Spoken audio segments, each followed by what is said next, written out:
When the trailer for Zack Snyder's Justice League dropped, everyone was ecstatic, including me.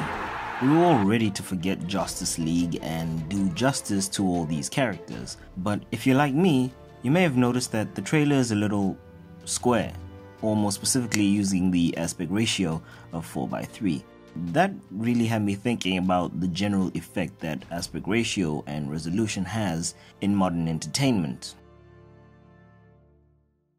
Aspect ratio generally describes the width and height of various formats of videos and images. A 1:1 ratio is a square and anything else is a rectangle. I don't know what to tell you if you think otherwise. The most common display you'll see in today's media is the 16:9 ratio for most monitors and a lot of smartphones. Resolution refers to the amount of pixels in each dimension that can be displayed on various display devices like monitors, TVs, and the likes. It also describes the amount of pixels that are in an image or video files, independent of what device is being displayed on.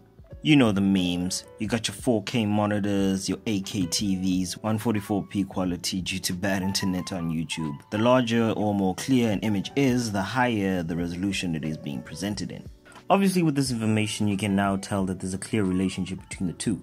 If you divide the first value of the aspect ratio of any image or video with the first value of its resolution, it will always equal to the second value of the aspect ratio divided by the second value of the resolution. I'm just gonna put that out there and hopefully someone gets it. Aspect ratio is usually responsible for the black bars you'd see in, say, your movies or certain pictures.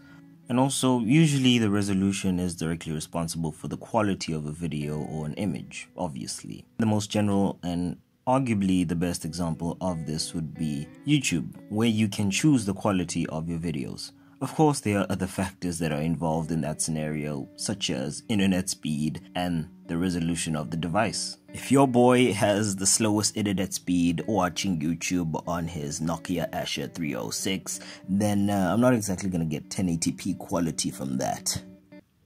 Or even 720. Or even 480. But if you're just like me and you like revisiting older games, you'd realize that these concepts are more prominent in the rich history of video games. Developers never really anticipated that the more popular aspect ratio would be the 16:9 ratio, as opposed to the older 4:3. And so if you search the settings, of course you wouldn't find that option available.